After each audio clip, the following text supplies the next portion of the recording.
Sveiki, mėlyjeji. Esu Gintarė Davainienė. Esu lektorė, saviugdos specialistė, rašytoja, knygos Svajonę paversk tikrovę autorė.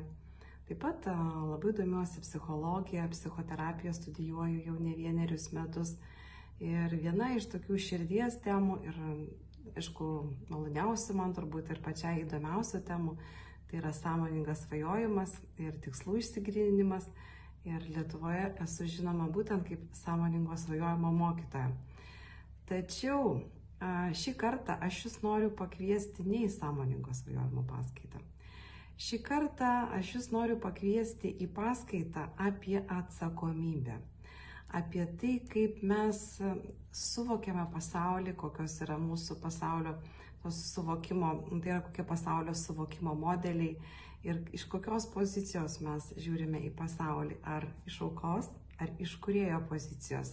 Noriu padiskutuoti su jumis būtent apie tai. Ir kviečiu jūs padiskutuoti šitą temą jau labai greitai. Šį sekmadienį, gruodžio 13 dieną, 13:45.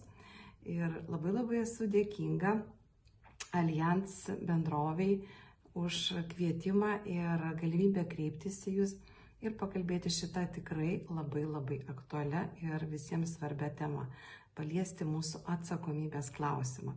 Taigi, mėlyjeji, iki greito susitikimo lauksiu jūsų prisijungiant prie eterio.